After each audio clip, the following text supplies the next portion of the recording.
So for people who don't know me, I grew up in a small town called Glastonbury, which was known for being quite an alternative place when I was a kid, but it's probably a bit more famous now for the festival, which was an annual event for me and friends growing up. It was kind of like, at the Royal Cornwall Show Week, where Weybridge school kids get a day off school. That's what we got for the festival, which is quite exciting. My parents ran a health food shop, so I think that's probably where my interest in natural health and alternatives to medicine came from. I did a degree in gender and women's studies, which I combined with business, which was really exciting and interesting. And I started my career in community development, working in the China Clay area on a sustainable transport project. And I think that's probably what sparked my interest in the voluntary sector, in community-based services and community development.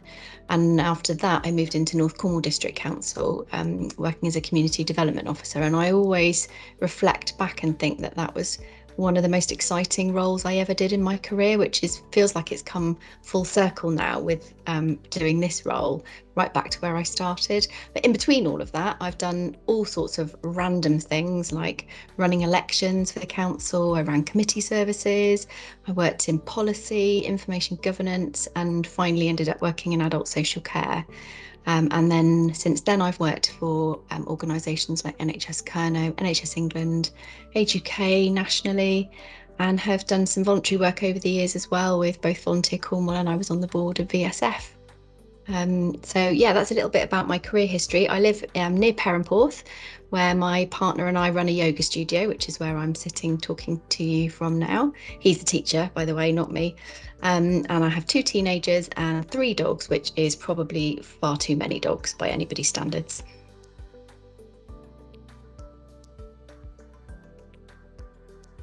I can't quite believe that it actually is 5 months. It doesn't really feel like my feet have touched the ground since I've started, to be honest. I've had so much support from colleagues within the sector, from public sector partners, from the team here at VSF that I literally couldn't have done it without you. It's been an absolute whirlwind, but a really exciting one. I think reflecting back on the last 5 months, firstly, as a team, we've had quite a lot to do within VSF to move us on from being a really small organisation with just three or four staff to one that's a little bit bigger and has got more capacity and resources that enables us to do more for the sector. And I guess we've been working through some of the same challenges that startups and organisations that are growing always do, making sure that we've got all the right processes and systems in place to operate effectively, to support our wonderful team, and to be able to connect, support, and promote the sector that we're here to work on behalf of. And I think it's fair to say that probably a lot of my time's been spent with the team to get all of this working really smoothly.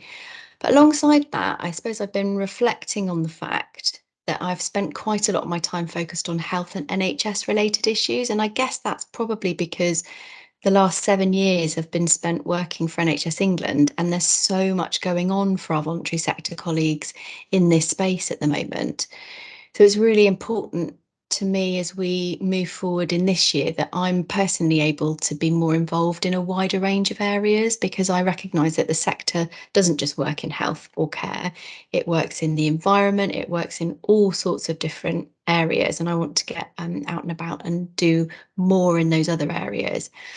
So it's been great to build fabulous relationships with some organisations across the sector and with our public sector partners. But I know that I've got loads more to do in this area as well, to get out and about, to meet new people and organisations that I don't know yet or don't have historic relationships with.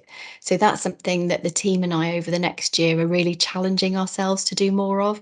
So we want to get out and about and meet at least one new organisation every month, as a team. So each of us individually getting out to meet a new organisation each month. So watch this space for a request, or if you want to invite us to come and meet with you, then please do. We'd love to come out and listen to what you do, see what you're up to, and what support you need from us as an organisation.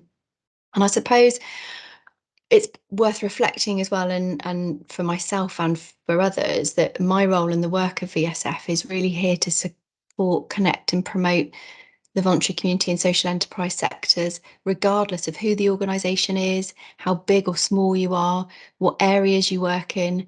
And I think demonstrating that is a real focus for all of us over the next year. And we'd really welcome your help and involvement in making sure that we do that in the way that supports you best.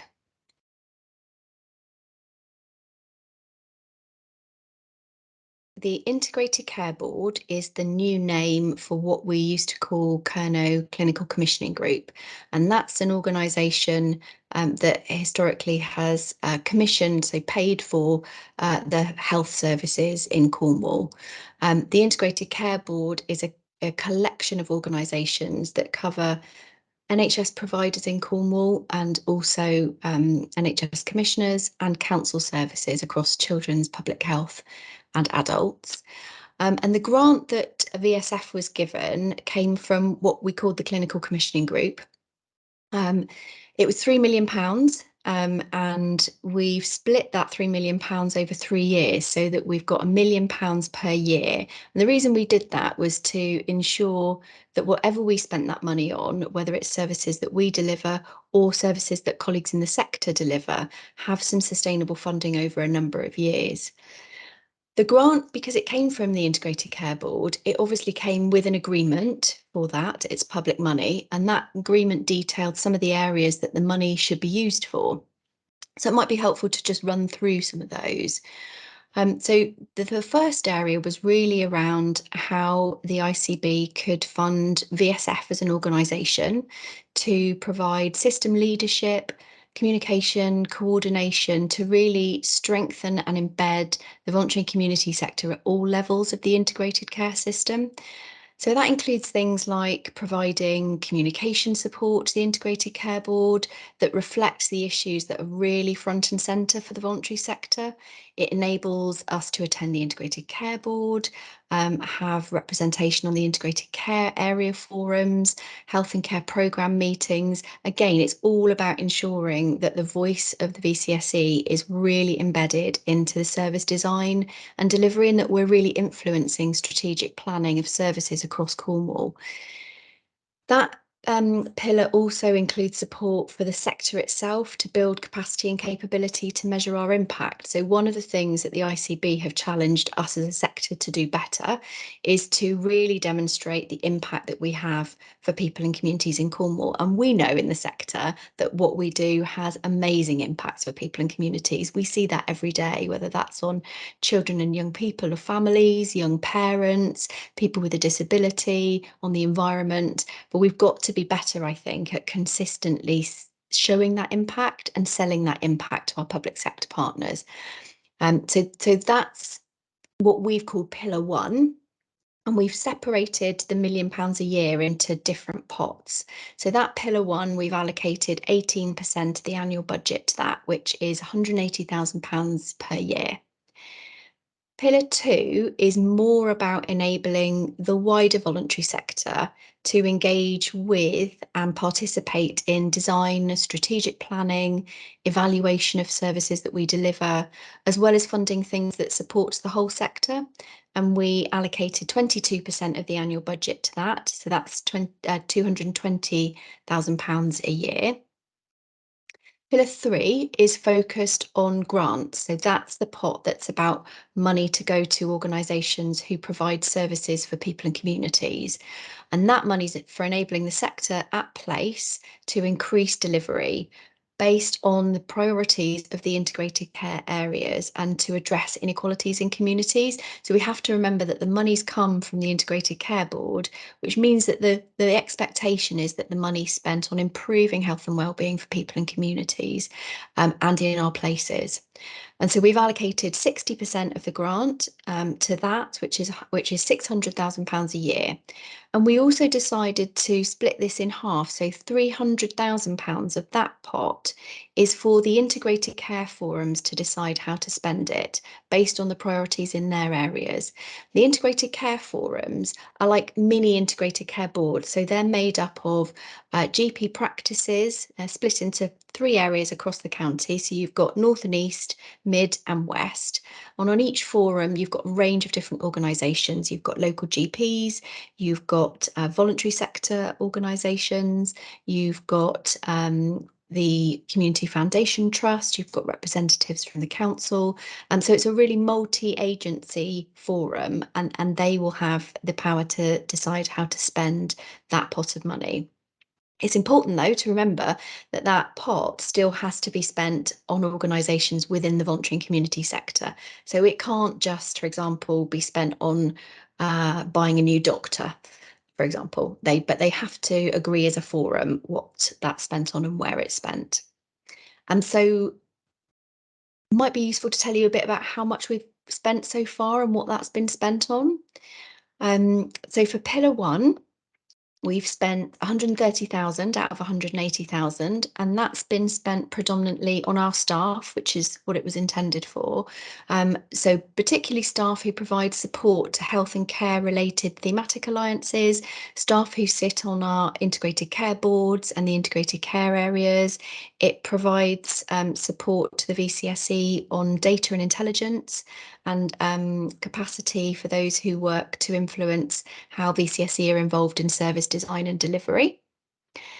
And then for Pillar 2, so far this year, we've spent 143,000 out of the 220, and that's been spent on events like the Integrated Care Conference last year, funding the evaluation of community hubs, the volunteer recruitment campaign we're about to launch in partnership with the sector. And this pillar is also going to be used in future to pay VCSE organisations for things like chairing our thematic alliances and participating in specific pieces of work where funding would otherwise be a barrier to participation. Pillar 3, so far we've only committed the £300,000 for ICAs, who are still in the process of agreeing what they want to spend that funding on.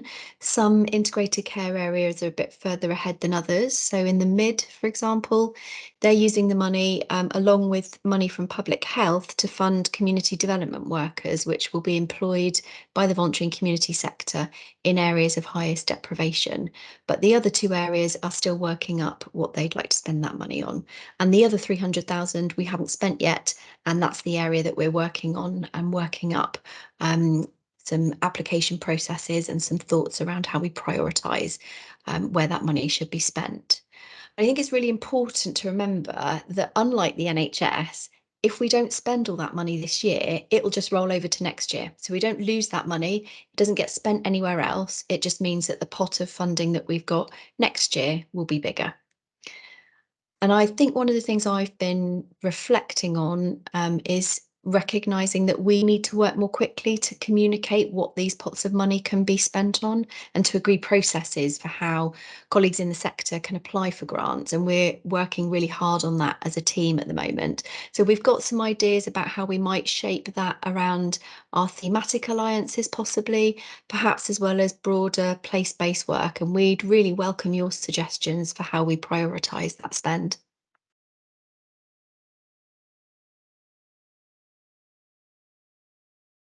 So the three things I'd really like to see as a result of leveraging this funding are, number one, that the VCSE are fully embedded as strategic partners in the planning and delivery of services.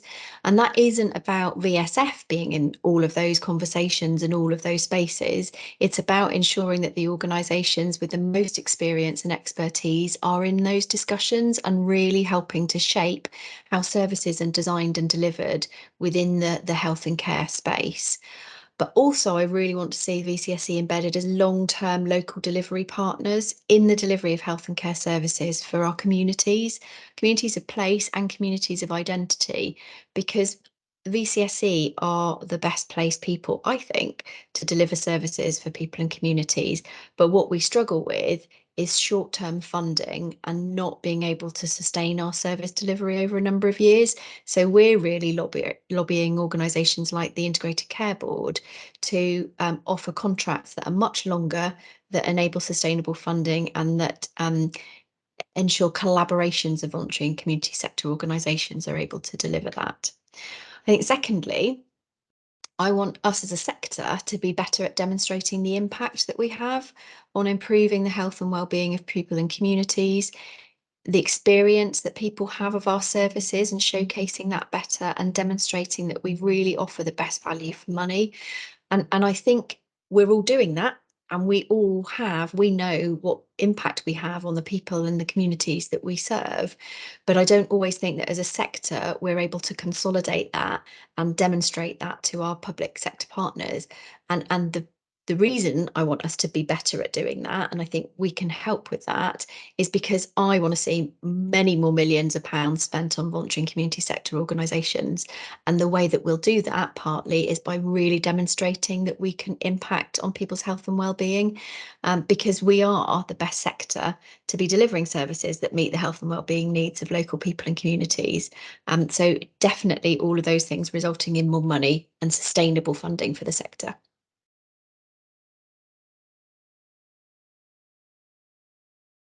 So what the sector is telling us as their number one concern is that funding is still an issue. And I think there's a whole range of reasons for that.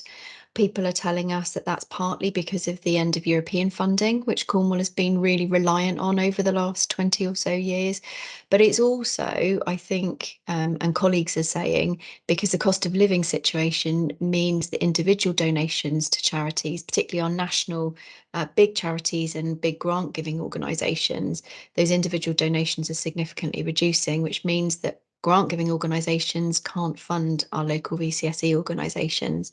And I think added to that, we've got increasing costs for organisations in the sector around business costs of energy. Added to that, the increasing demand for our services, because people are really struggling to eat. They're struggling to afford to eat their homes or keep themselves well because of all the stresses and strains over cost of living. So I think that's what the sector is telling us is their number one concern. And I think that's why at VSF we need to be lobbying and promoting harder than ever the impact that the voluntary sector can have and attract more funding into frontline services.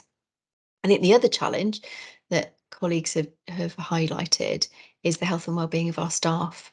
And you know, as a workforce who were seen as key workers and worked all the way through the pandemic, they're often supporting people who are living in extremely complex situations.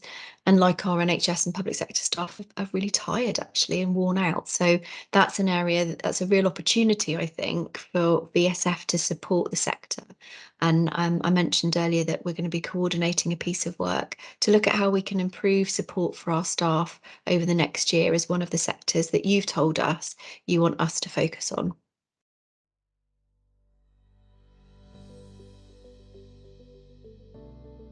So I am speaking to you from our yoga studio. So what I should be doing is a lot more yoga, considering I've got a studio just at the end of the garden. But at the moment, I have to say, I am trying to get 30 minutes on the treadmill each morning because it's too dark to run outside. And one of the things I love doing is walking my dogs, which gives me a lot of much needed thinking and reflection time. That tends to be the time where I'm sorting, processing, thinking about things that I've done or said or situations I've been in. So that's a really important time for me.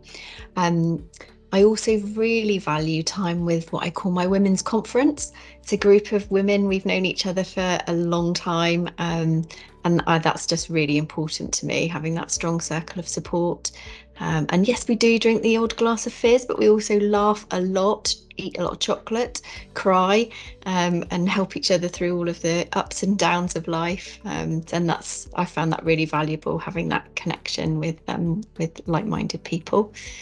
I find mindfulness really helpful and recently did the mindfulness-based stress reduction course, which was really insightful actually, and made me realise that I think I've navigated the menopause using mindfulness without actually realising it. So that was quite an eye-opening thing. Um, in the summer, because I'm a bit of a fair weather gardener, I'm normally found in the garden, but I'm not massively keen on being out in the wind and the rain digging. I reserve the wind and the rain stuff for walking the dogs because you just have to get out when you've got dogs.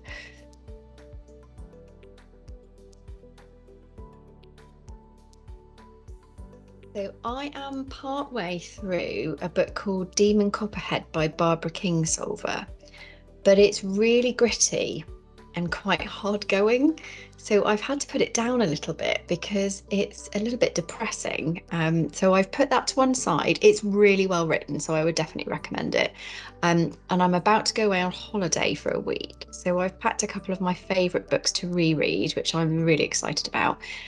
One is called Jude by Betty Burton, which is, probably haven't read this for 20 years, and it's the story of a really strong woman in the 1700s who refuses to conform to society's expectations. And the other one, which is one of my favourites, is called The Map of Love by Adif Soef, which is a love story about another fiercely independent woman. I think there's a theme emerging here, and that's set in Egypt in the 1900s. So I'm really excited to be rereading a few things over the next week.